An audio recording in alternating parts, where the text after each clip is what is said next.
They have this pre-stomach, which is called the rumen. And if you look at the anatomy, you find the rumen, which is a large fermentation chamber. So the food that they chew, largely vegetation, enters into the rumen. Their bacteria ferment this product. And in ruminants with a cloven hoof, this food is regurgitated, goes back into the mouth, is chewed over and over and over, and goes back into the rumen. And then it passes through various chambers like the omasum, the abomasum, and eventually comes to the true stomach, the abomasum, where it is digested. And this fermented food passes all the way through the intestine, and the rest is then defecated.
They tend to practice coprophagy.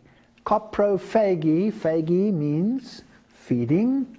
They ingest their own excreta. That's one of the reasons why these creatures might be considered unclean.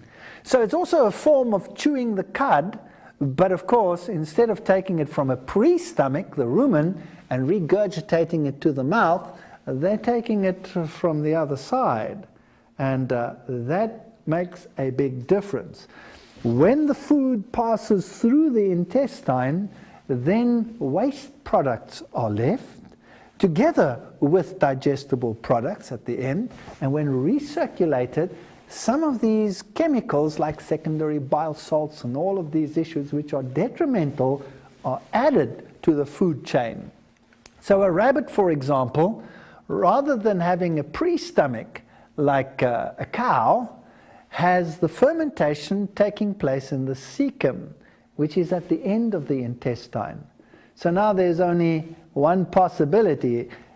You can't put the entire intestine into reverse, so the product has to pass out of the intestine, and the rabbit produces two kinds of feces. One is the pellet form, and the other one is a soft form, which it eats directly from the anus, and thereby the bacteria and the fermentation products which make the meal complete are re-ingested. But because it passes right through the intestine, you have some of the secondary products which are harmful also passing through the intestine, and this animal therefore has a higher toxic load than would a ruminant under normal circumstances. So we see the cecum here in this dissected creature is very, very large and lies there as a big fermentation chamber. If you unravel the intestine of a rabbit, for example, you have this normal intestine where the absorption takes place over here, and then you have the large cecum where the fermentation takes place. So the only possibility to re-ingest that is to take it from the other side.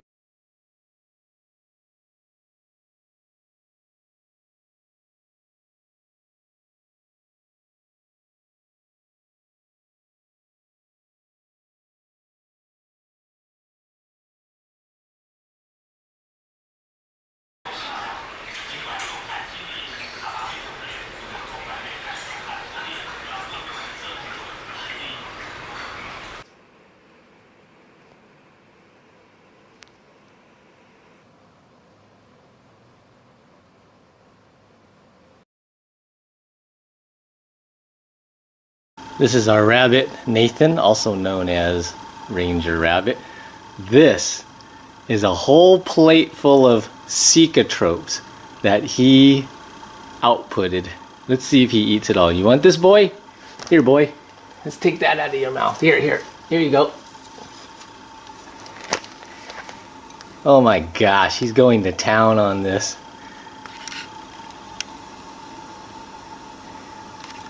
I can't believe you really like that.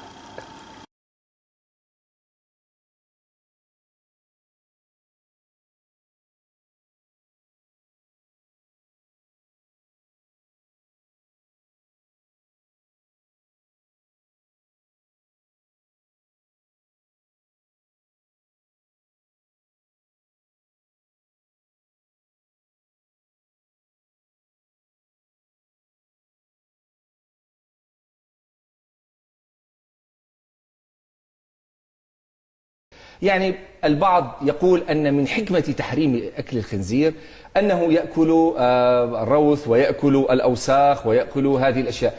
ماذا لو أتينا بخنزير وأبقيناه في حجرة مغلقة ولم نطعمه إلى الطعام النقي؟ أولا الخنزير حيوان نجس، حيوان قذر، حيوان رمام، يأكل الجيف ويأكل النفايات.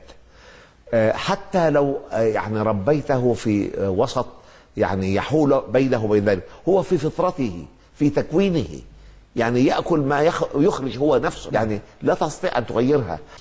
بعض الخنازير والله أكلت روثها أمامهم، أكلت روثها أمامهم.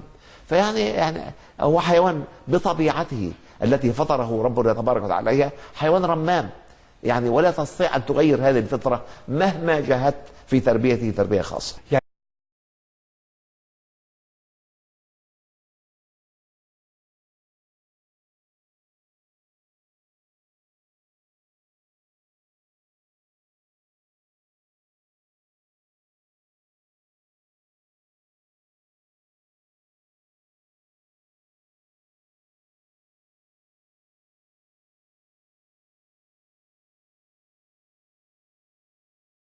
Now, an animal like a fish, which has fins and scales, is very interesting because somewhere in its life cycle, it is largely herbivorous, even if it is in the younger or larval stages that it is herbivorous.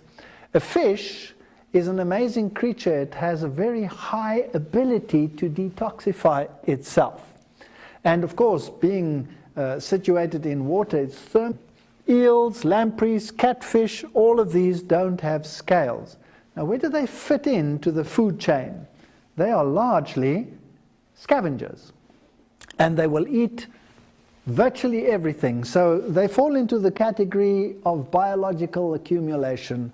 They accumulate more toxins than the others do, and therefore should be considered unclean. Sharks and rays would fall into the category of the unclean, and they're a fascinating group of animals.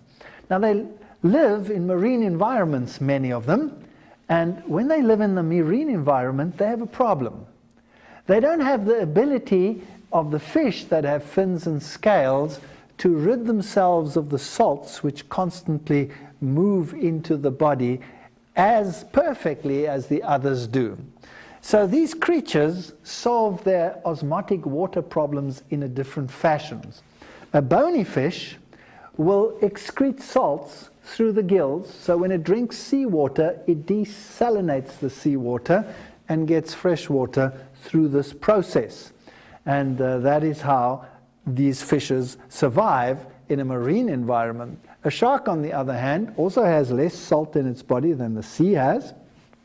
So you would have the problem that water tends to leave the animal. It has a salt gland in the rectum whereby it can get rid of some of the salts, but it solves its water problem by retaining urea. And so it has very high levels of urea. Urea is, of course, a waste product which other animals just excrete to get rid of it because it is toxic. But these creatures retain it and have developed a resilience and a resistance to this product. So in fact, they are like urea enhanced creatures.